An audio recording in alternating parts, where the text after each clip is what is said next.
have low vision or have another print disability which makes reading, holding a book, or turning a page difficult or impossible. The content is copyrighted by the respective publishers. For more information, please visit us on the web at nfradioreading.org.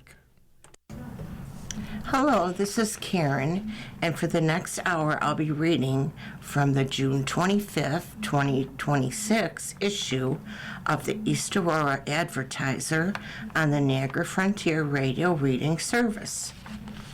Okay, our first article is titled Aurora to Hold July 4th Ceremony. The town of Aurora will honor the 250th anniversary of the signing of the Declaration of Independence with a commemoration ceremony at 10 a.m. Saturday, July 4th at Aurora Municipal Center on Oakwood Avenue. The ceremony will feature an honor guard, singing of the national anthem and America the Beautiful by Eli Ulrich and Bristol Sprague. There will also be readings of excerpts of the Declaration of Independence by commanders of American Legion Post 362, VFW Post 205, and the President of the Aurora Vietnam Veterans. A time capsule with items commemorating the 250th anniversary will be buried nearby. Town Supervisor Charles Snyder said that the public is invited and encouraged to attend. Next, we have Iroquois School takes creative approach to recruiting bus drivers and attendants. The Iroquois Central School District Transportation Department is taking a creative approach to addressing an ongoing shortage of bus drivers and attendants. In an effort to attract new employees, transportation staff recently produced a lighthearted video commercial highlighting the benefits of working for the department and the important role transportation employees play in the community.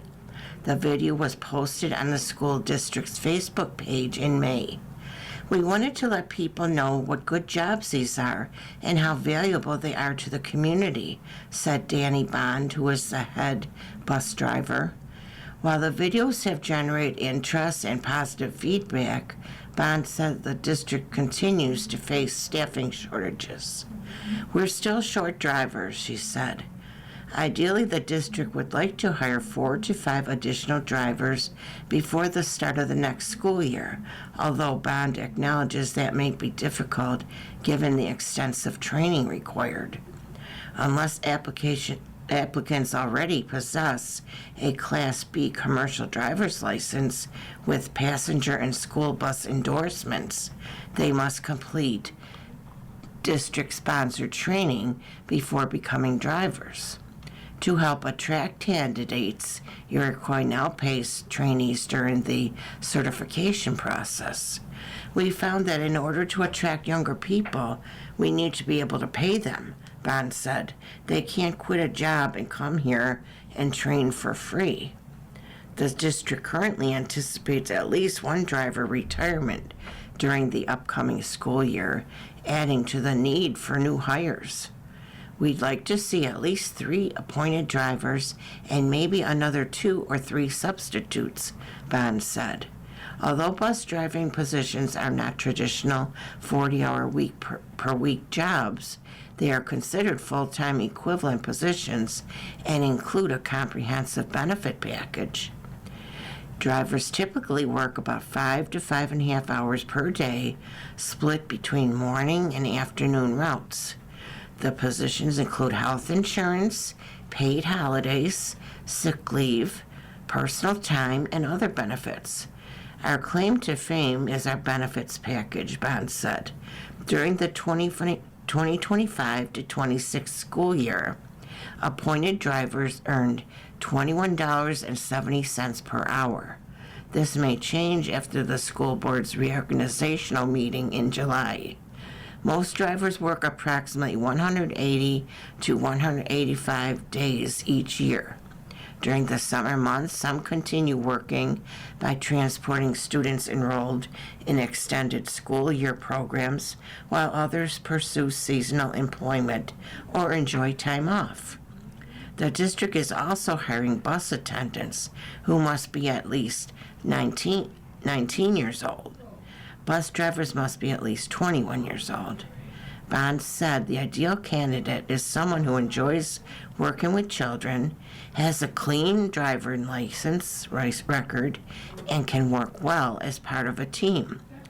One unique aspect of the job is the lengthy break between morning and afternoon routes. Drivers often have several hours available during the middle of the day. Some are home, grocery shopping, cleaning their house, going to appointments. Bond said some people have jobs in between their runs. Bond began driving for the district in 2007 before moving into an office position in 2015. Anyone interested in learning more about employment opportunities with the Transportation Department can contact the office at 716-652-5130 or call the district at 716-652-3000 extension 8000 and ask for Transportation Supervisor Eric Nagel. Next we have wedding venue Poplar Hill becomes a concert venue this summer. Poplar Hill at 1216 Quaker Road, Route 20A, just west of the village of East Aurora, will become a concert venue this summer with a series of shows on the first Sundays of July, August, and September. Anchoring the pastoral property that rolls all the way to Cazenovia Creek is the soaring century-old classic post and beam barn with attached silo that has played many roles in its lifetime. Set 200 yards off the road and built in the 1920s, the barn and pastures were first a cattle farm. In the 1960s, new owners Bucky and Jerry Colarusso brought racehorses to Poplar Hill. The Calarussos were also noted as congenial hosts, a legacy that lives on today. Phil Colarusso, one of the 9 children, grew up mucking stalls, playing in Cass Creek, and enjoying the farm life at Poplar Hill. In 2001, he and his wife Beth Norton Colarusso bought the family homestead and raised their children there. Phil established his business, Illuminated Landscapes, at Poplar Hill, while Beth, a 1977 graduate of East Aurora High School, continued her work as a nurse practitioner. In 2017, the Calarussos restored and repurposed the barn and the property as a wedding venue, with dozens of couples tying the knot and enjoying the bucolic setting with their guests. They have also hosted the Poplar Hill Winter Market as an outlet for local food and craft vendors. When Phil sold the lighting business recently, the couple decided to put more of their energy into Poplar Hill, continuing the tradition of hosting weddings they have established, but adding more fun with the Poplar Hill Summer Concert Series. They've engaged Buffalo Music Hall of Famer Bobby Label to book local talent. On Sunday, July 5th, Poplar Hill will welcome Jive Alive Orchestra, a 12-piece band playing rockabilly and music from Brian Setzler and Stray Cats. The August 2nd concert will have a multi-talented Even Anstey and His Old Ways performing bluegrass and folk. They'll open for the high-energy soul and funk party band Vitamin D, Canadian guitarist Carl Dixon, who's played with the Guess Who and April Wine and has appeared at the West Falls Center for the Arts, brings his Wild North Rock show to the Southtowns on September 6th. Admission to each concert is $25, children 16 and under free. Anyone with a classic car can buy a $35 ticket, admits the driver and seat-belted passengers. There's a playground for children, dogs are welcome, and there's room to roam. Food trucks and a full-service cash bar featuring beer from 42 North Brewing Company will be on hand. The band will perform under a tent with seating, but there's plenty of space for guests for lawn chairs. In a recent interview, Beth Colarusso shared the goals she and Phil have for this new chapter of Poplar Hill. We want to be able to share this property that has meant so much to us and our family with the world.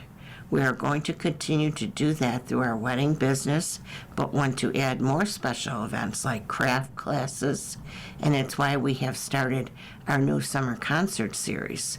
This property has had a history of hospitality, starting with over 100,000 meals made by Phil's mother, Jerry, at the kitchen table for their 9 kids and any neighborhood kid that happened to be around. We look at this next chapter of Poplar Hill as the extension of what she started over 50 years ago. Find Poplar Hill on Instagram, Facebook, or their website, poplarhillweddings.com. Okay, next we have library to offer limited edition summer reading badges.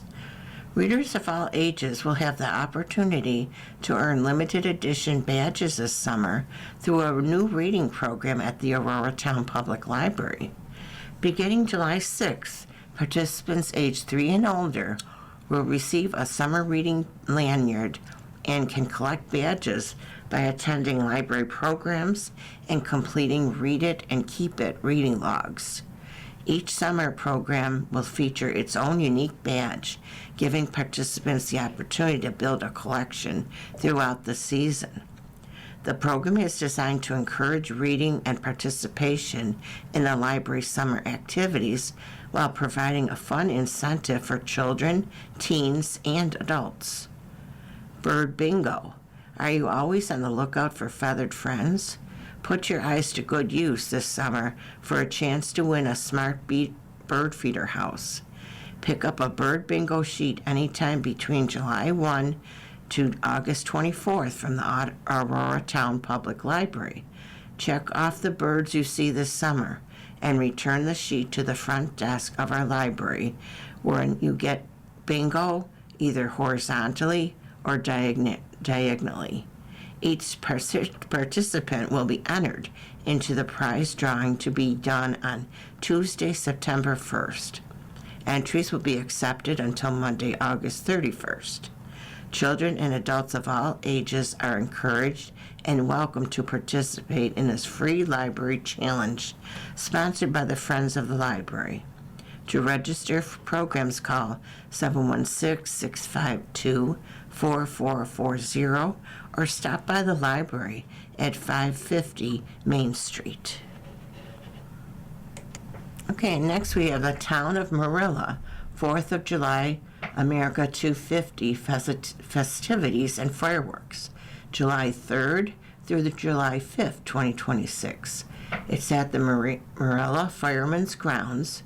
Grounds open at 12 noon, parade at 2 p.m., fireworks dusk, food and drink vendors. Now for Friday, July 3rd at 12 noon, you have the opening ceremony and Freedom Bell dedication, special guest speakers to be announced, house decorating prizes awarded. 2 p.m. to midnight, carnival at Marilla Firemen's Grounds, rides, food, and vendors. 4 p.m. to midnight, beer tent, refreshments, and live music. 4:30 to 7:30 p.m. live music by Marilla's own Creekside Drifters in the beer tent. And from 8 to 11, live music by West of the Mark in the beer tent. Okay, now on Saturday, July 4th, from 12 noon to midnight, carnival at Marilla Firemen's Grounds, rides, food, vendors. 2 p.m. old-fashioned variety parade.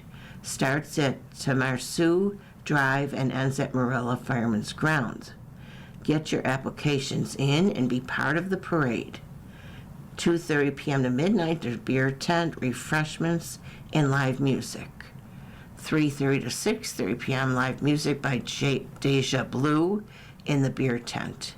7 to 11 p.m. live music by Cami Clune in the beer tent. 1 hour break for fireworks. Dusk, approximately 9:45 p.m., fireworks, kicking it off Buffalo Tremor monster truck followed by fireworks display. Rain date is July 5th.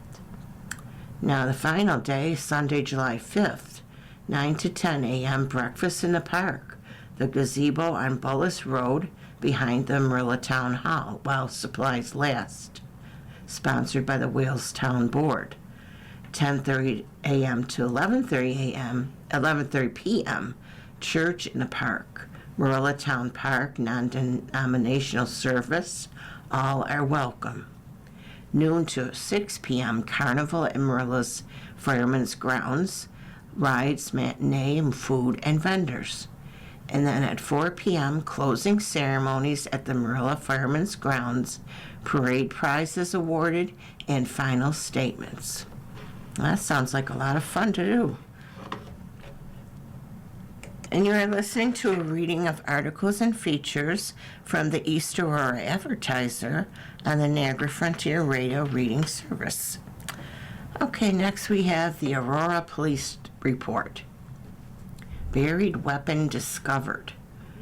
A 29-year-old male from East Aurora reportedly finding an unknown weapon buried in his backyard. According to the report, the complainant stated he was digging in his background and found what he believed to be a gun wrapped in a plastic bag. After further investigation, the property was determined to be a pellet gun. The pellet gun was logged into evidence and placed in a locker for destruction. All paperwork was forwarded to a detective. Domestic. A complaint of possible overdose was reported at approximately 9:30 p.m. Saturday, June 13th. The parent of a 20-year-old male subject from East Aurora flagged down police. The report says the subject was in the house and in what appeared to be an altered mental state from a combination of drug and alcohol consumption.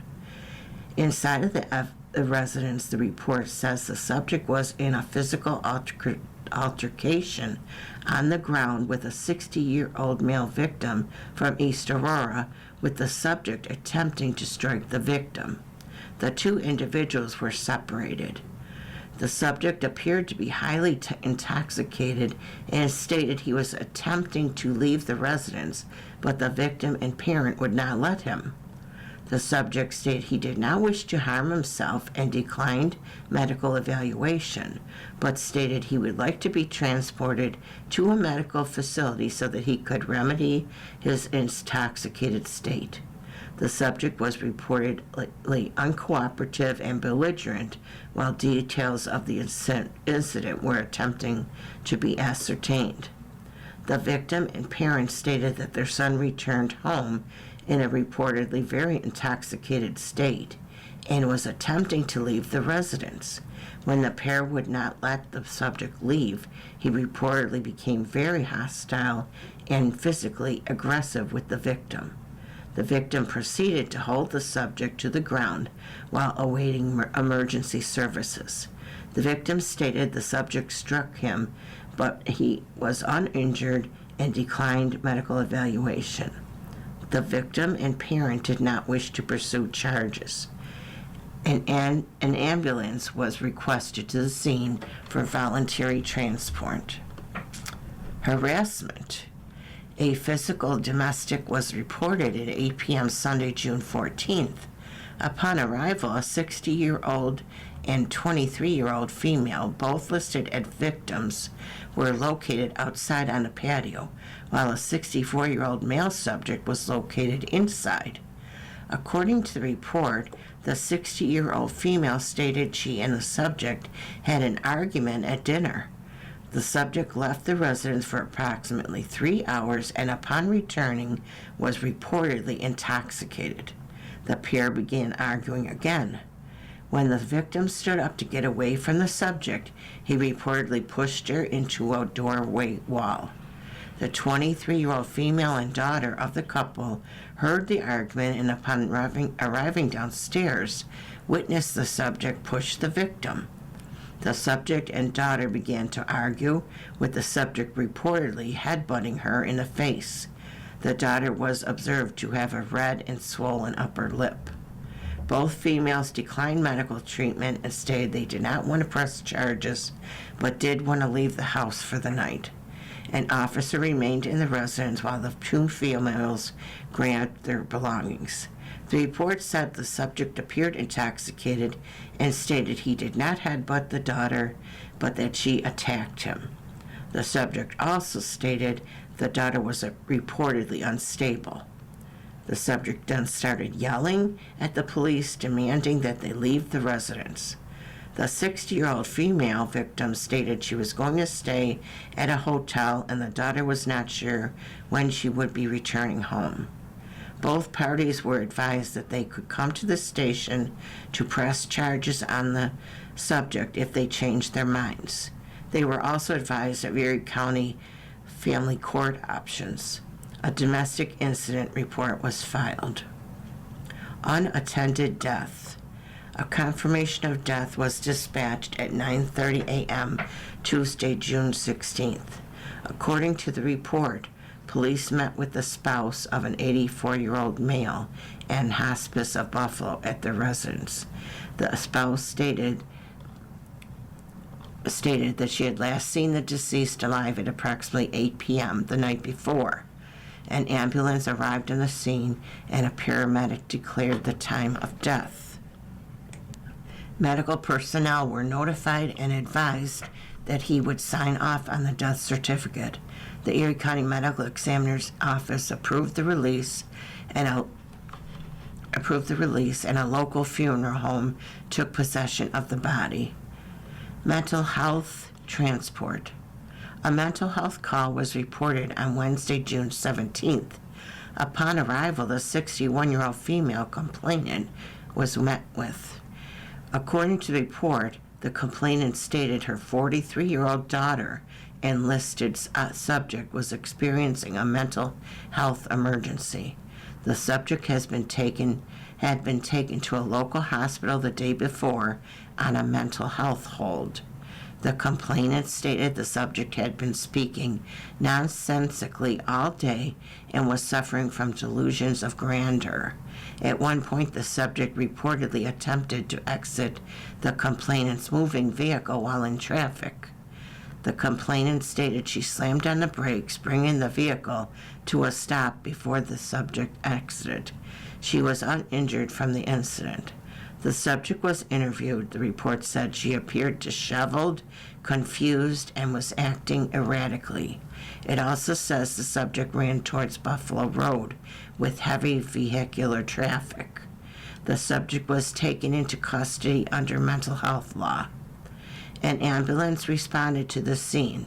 The subject attempted to flee several times and as a result had to be physically restrained. Personnel made the decision to sedate the subject due to her erratic behavior, then transported her to ECMC. Crisis Services was contacted and advised to follow up with the hospital. Okay, next we have the Erie County Sheriff's Report. Motorcyclist injured in crash. Erie County Sheriff's deputies responded on June 19th to Centerline Road in Wales after a motorcyclist struck a vehicle returning from Strikersville Road.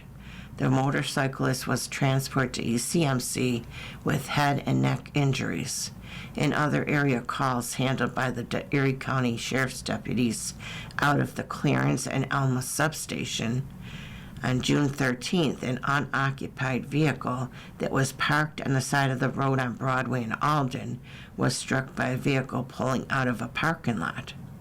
Holland Speedway security on Holland Glenwood Road in Holland was assisted with ejecting an intoxicated male from the racetrack facility. Deputies from the community engagement team deputies took possession of a loose dog on Holland Glenwood Road in Holland and returned it to its owner. A 21-year-old male from Sardinia was charged with DWI after crashing into a ditch on Capitol Heights in Holland. June 14th, a downed tree blocked a westbound lane of Jameson Road in Alma, and members of the local fire department responded with a chainsaw to help remove it.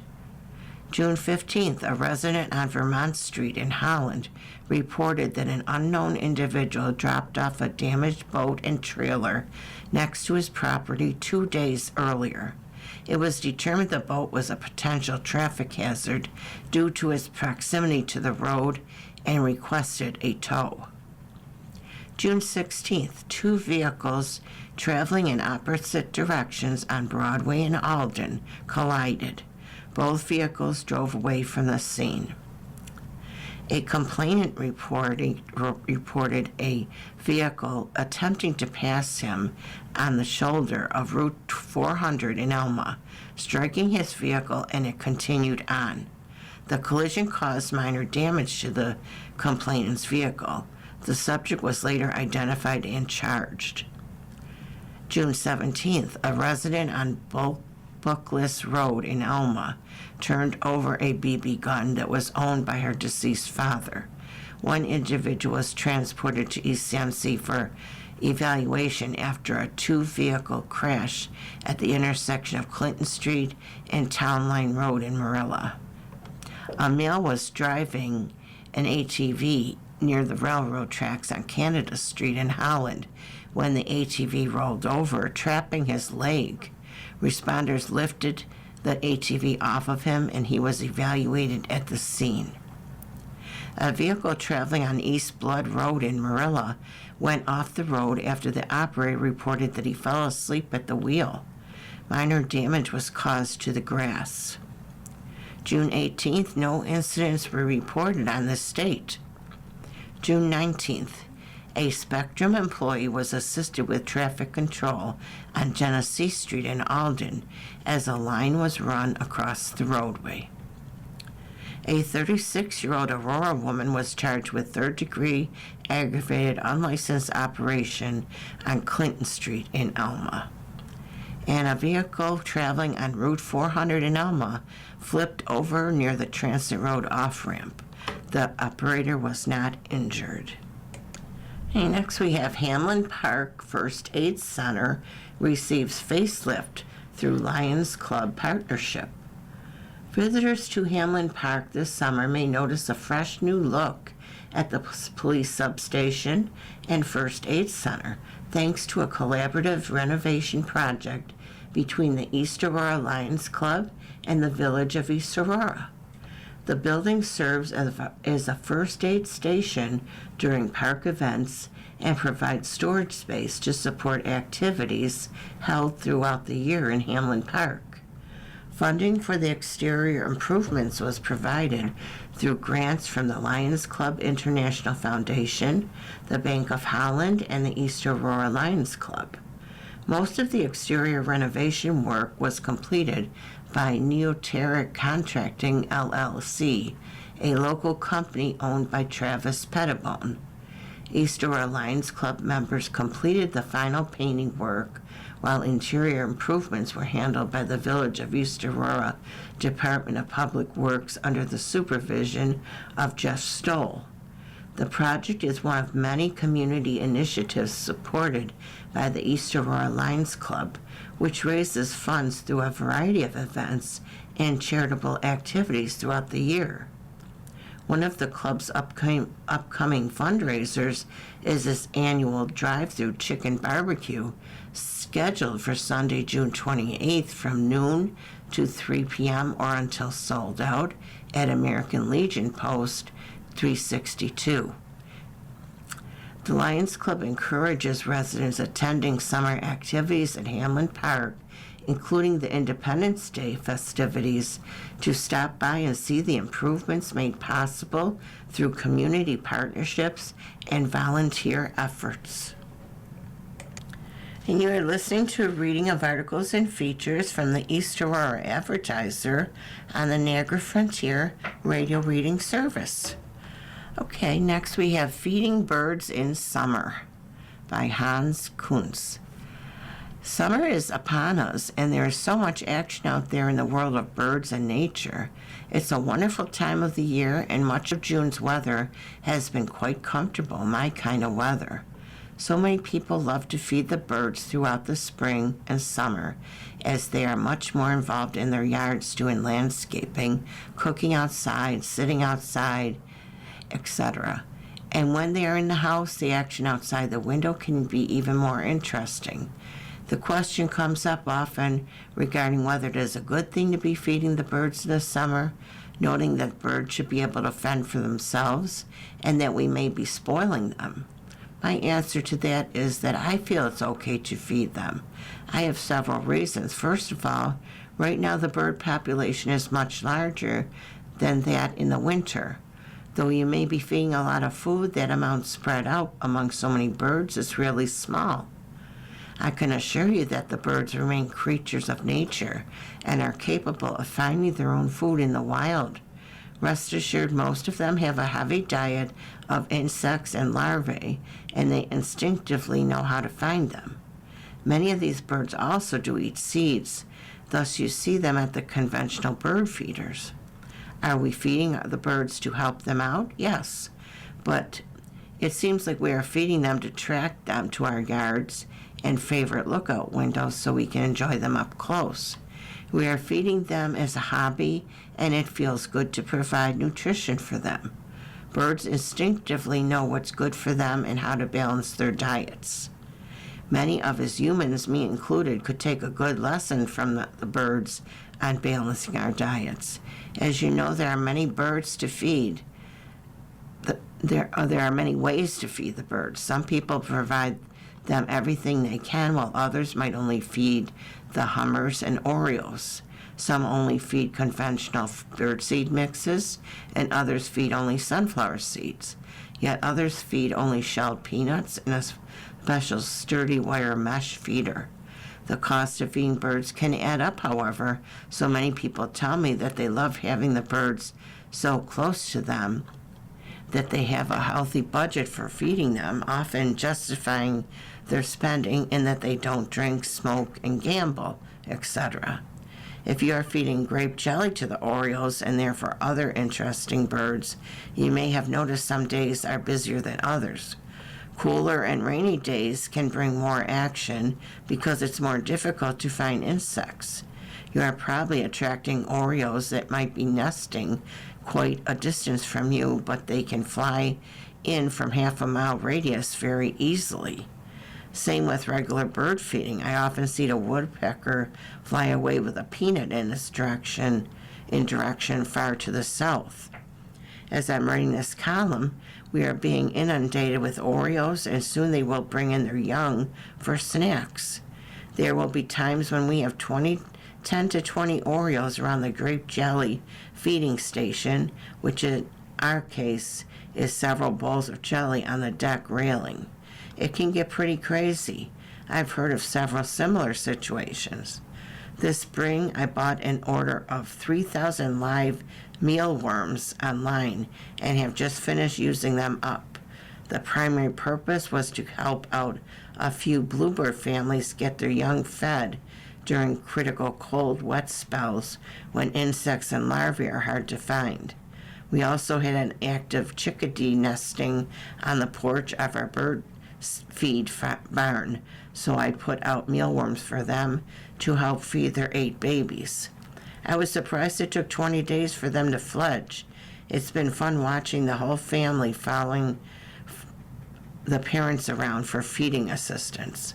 They have consumed my remaining mealworms. It's been fun.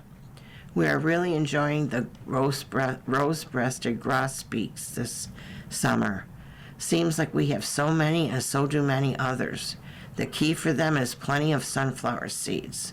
The peanut feeder is staying very busy as well, with much woodpecker action and several others. The goldfinches are busy at the Niger and sunflower feeders as well. They won't begin nesting until late July. The bottom line is to just feed the birds factoring in what your budget is, what your desires are, and let nature take its course. Again, every situation has its own variables. Enjoying the birds is certainly a top summertime pastime, and as I often say, let's keep thanking God and Mother Nature for all the beauty that we have around us. We all learn together on this great journey of life on this beautiful earth. Now, next to election 2026, Flynn launches campaign for Aurora Town Board. Molly Flynn officially recently announced her candidacy for the Aurora Town Board, committing to bring experienced, efficient, and community-centered leadership to the council. As a lifelong resident of East Aurora, Flynn offers more than 2 decades of public service and local municipal experience. Having served 16 years on the East Aurora Village Zoning Board of Appeals and 4 years as an East Aurora Village trustee, she has developed an extensive foundation in local governance, budgeting, land use, and collaborative judgment. I am honored to be the Aurora Democratic Committee's endorsed candidate, and I'm committed to working hard on behalf of every resident, Flynn said. Combined with my dedication to my community, our community, and my desire to ensure local government remains transparent, responsive, and accountable, I believe my prior public service and professional experience make me well prepared to serve on the town board. Throughout Flynn's 30-year career in the public, nonprofit, and higher education sectors, beginning with roles as a Vista and Air leader in the Clinton administration to an independent grant consultant, she has secured and managed over $100 million for clients. If elected, Flynn states her top priorities will be ensuring responsible growth while protecting the town's precious open spaces, as well as supporting senior housing and fortifying long-term budgeting to keep taxes stable while maintaining essential services. I am running for town board because I believe our local government can make a real difference in people's lives, she said. Our town faces important opportunities and challenges, and I believe we can create a future that is more affordable, sustainable, and welcoming for everyone. I look forward to working alongside residents and fellow board members to make that vision a reality. Flynn is endorsed by the Aurora Democratic Committee for the November election and looks forward to earning the support of town residents. Molly has one of the most impressive resumes our committee has ever seen, said Ethan Fry, chair of the Aurora Democratic Committee. We are fully behind Molly and will work hard to help her cross the finish line in November. Flynn holds a BA from Miami University, an M.Ed. from SUNY Buffalo, and EDS from the George Washington University. Molly resides in her childhood home in the village of East Aurora and supports many local organizations. She is also a member of the Immaculate Conception Church and East Aurora Country Club.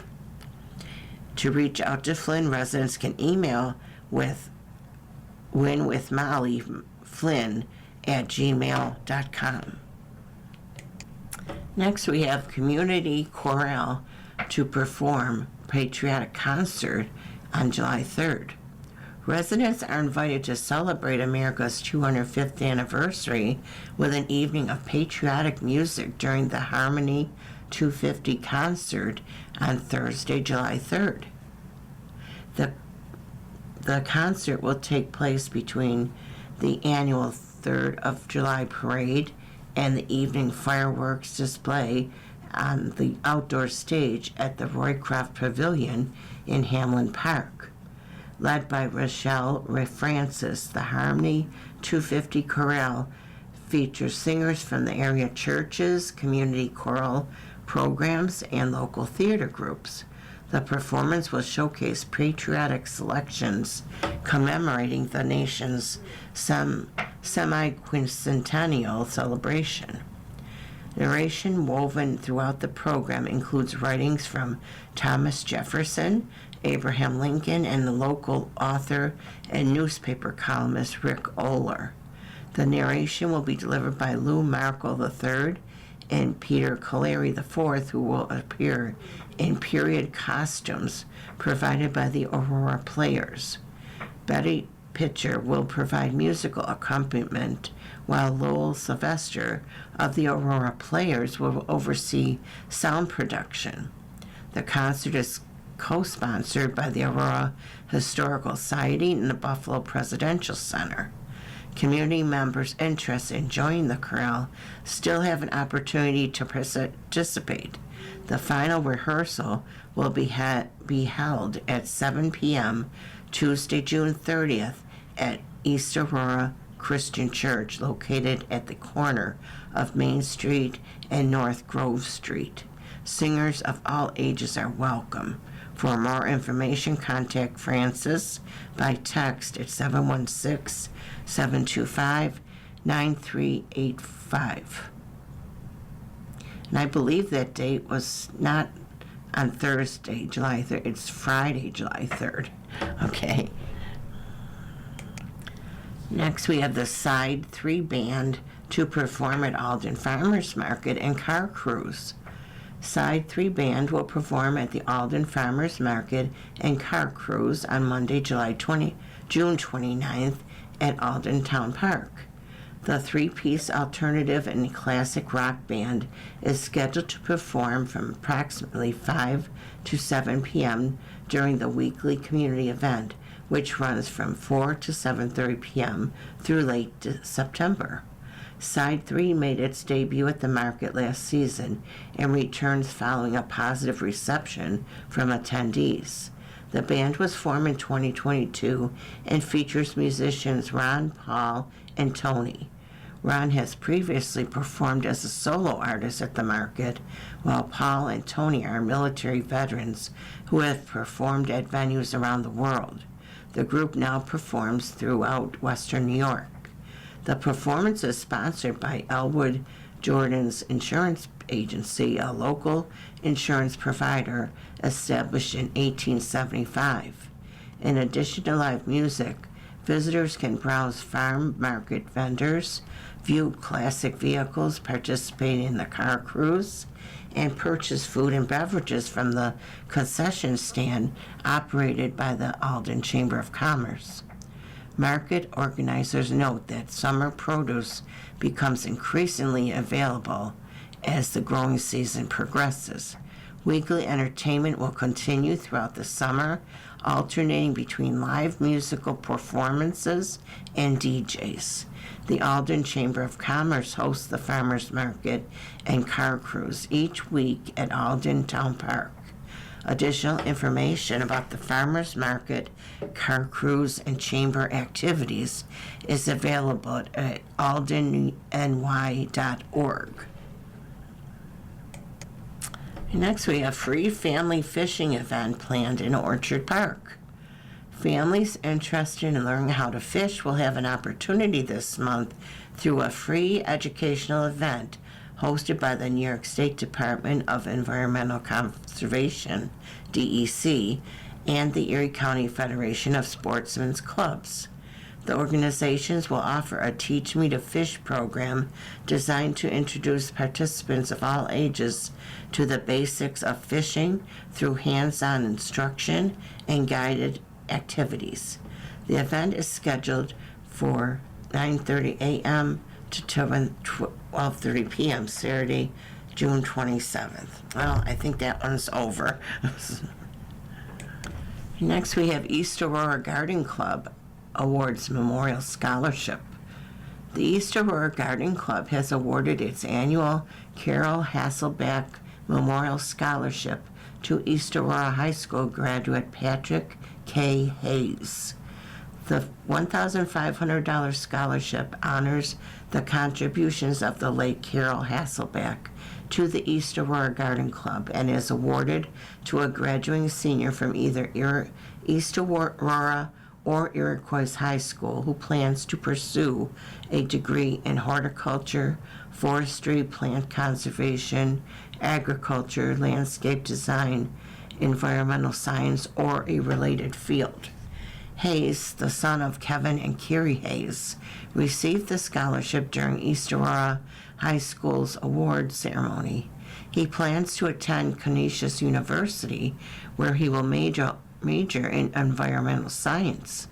While at East Aurora High School, Hayes participated in both the environmental science and sustainable agriculture programs. He was also a member of the Erie County Envirothon team, which placed among the top 5 teams in competition. The annual scholarship is funded through the proceeds from the East Aurora Garden Club's perennial sale, the sale of garden certificates from participating local nurseries, and the sale of garden gloves and cards. Additional fundraising activities are held throughout the year during the club's monthly meetings. Garden Club members express appreciation for the continued support of the community, noting that local participation in these fundraising efforts makes the scholarship program possible. And you're listening to a reading of articles and features from the East Aurora Advertiser on the Niagara Frontier Radio Reading Service. Okay, our next article is Public Hearing for Aurora Campground Draws Dozens Neighboring Residents Voice Opposition. A special use permit and site plan application for a campground, seasonal cottages, tree houses, and a lodge to be built on an East Main Street property outside of East Aurora was the subject of a public hearing that saw dozens of individuals in attendance. Karner Development Group, the current owner of the former Georgian Mansion and an over 80-acre property known as the Twin Elms Estate, is looking to develop the site. The site had previously been owned by Cardia Health, which still occupies space on the property, offering integrative health, medicine, a facial spa, yoga classes, and a nature studio. According to the application, the main house is proposed to have 7 sleeping quarters with another 2 sleeping quarters in another building. The application proposes 7 seasonal cottages and 2 seasonal tree houses also to be constructed for a total of 18 sleeping quarters on the property. The project also proposes the continuation of the Wellness Center and a 1,200 square foot open air lodge to be constructed, which would be for approximately 70 people and can only be used by guests staying at the campground and their invitees. There is a 69-acre conservation easement on the property that would be utilized passively with walking trails. Karner Development Group already owns 3 campgrounds in the Finger Lakes area. The development company had originally presented 3 plans to the Town Planning and Conservation Board, including a proposal with 5 duplexes, a more traditional campground, and an amended version of this project. The original project included a 2,400 square foot building. The Planning Board voted in favor of recommending this project with the scaled down 1,200 in May. Rachel Krajewski, president of Karner Development Group, said that this project had been reviewed by the State Historic Office of Preservation, which saw it as a viable adaptive reuse of the historic property. Krajewski stated there were several people in support of the project in attendance and asked them to raise their hand in support. A few dozen people raised their hands. Village resident Mark Warren spoke in favor of the project, stating that he believed it stands to benefit the community as a whole. Warren said he viewed large properties like this as a historic resource, and add to the character of the village and the town. Warren also said that he believed having Dan Garvey, who was employed by Karna Development Group as their director of hospitality, was an added benefit. Garvey previously managed the Roycroft Inn. I see an alignment here of the people, the project to protect a historic resource source to the community, Warren said.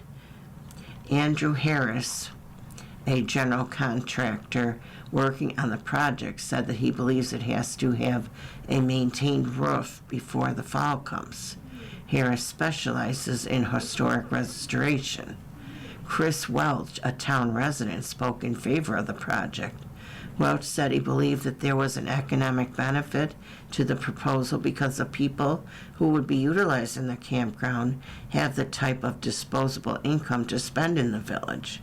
For the overall community, it's going to have a very positive financial gain in an area that's a great big tourist community, Welch said.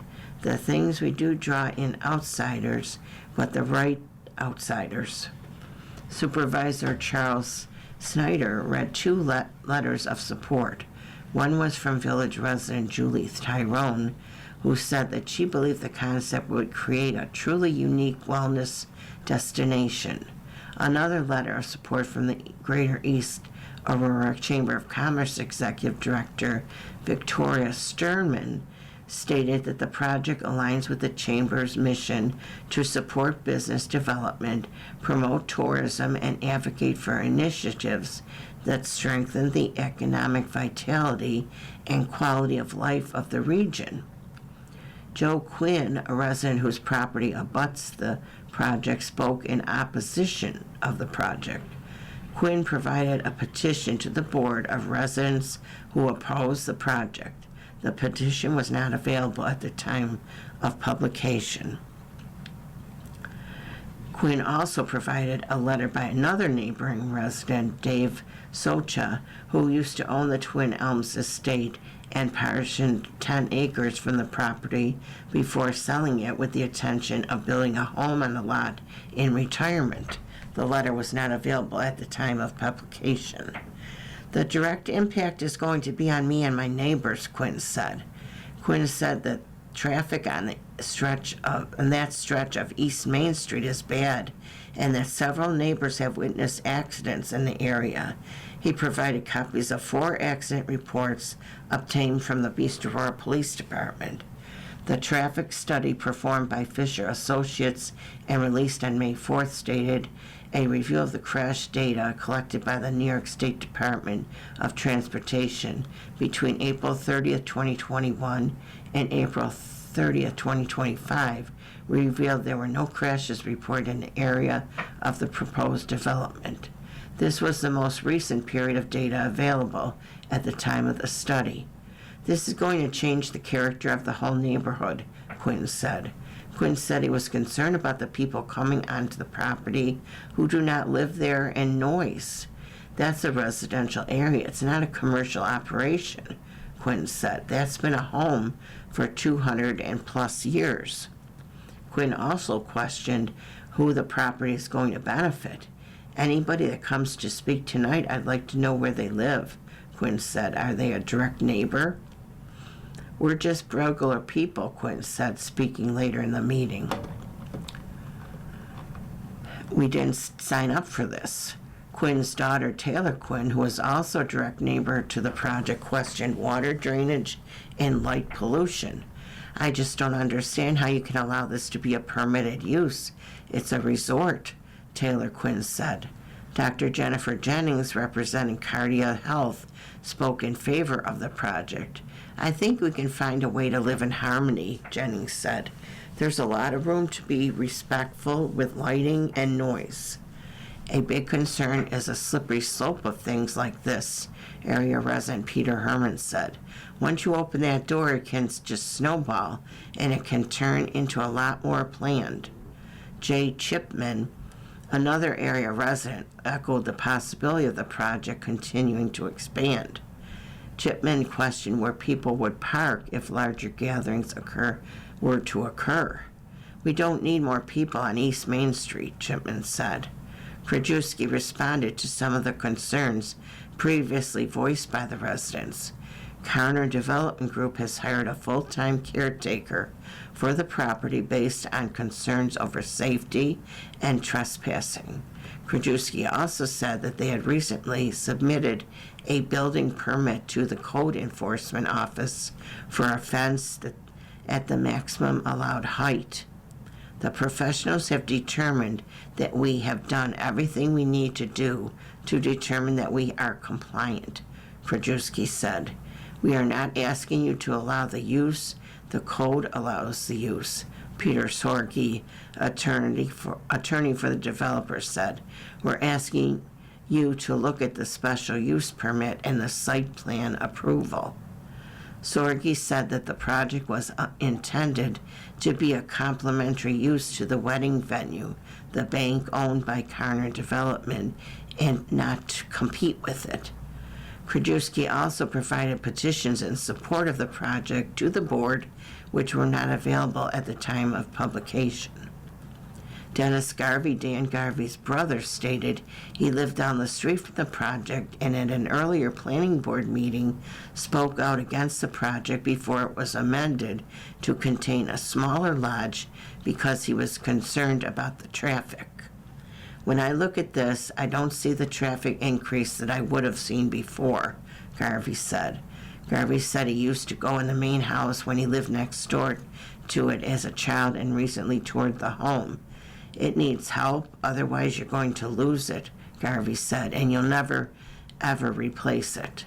Sorge said that he would provide any additional materials to the board.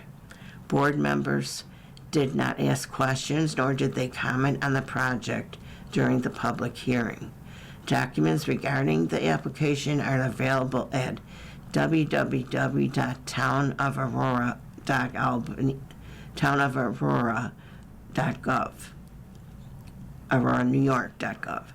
The Aurora Town Board will meet at 7 p.m. Monday, July 13th at the Aurora Municipal Center on Oakwood Avenue. And you have been listening to a reading of articles and features from the June 26, 2026 issue of the East Aurora Advertiser. We read from the East Aurora Advertiser every Saturday at 10 a.m. Your reader has been Karen, and thank you very much for listening. Take good care of yourself and have a good day. Okay, bye-bye. Coming up next on the Niagara Frontier Radio Reading Service, we have a reading of the Niagara Gazette. At noon, we have the Dunkirk Observer. And at 1 o'clock, we have some of our Northtown Bees, including Amherst, Clarence, Cheektowaga, Lancaster, and Depew. Stay with us for these readings and more throughout the day. You're listening to the Niagara Frontier Radio Reading Service. As of this year, our agency has broadcast more than 300,000 hours of radio readings. Volunteer radio readers read newspapers, magazines, and books to area people who are blind or have a print disability, who are provided reading radios. Radio Reading's broadcast signal is provided at no charge by WNED. Radio Reading broadcasts from studios at 1199 Harlem Road in suburban Buffalo. Please let others know about Radio Reading. It's your service. For more information on the Niagara Frontier Radio Reading Service, call 716-821-5555.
following program is intended for listeners who are blind, have low vision, or have another print disability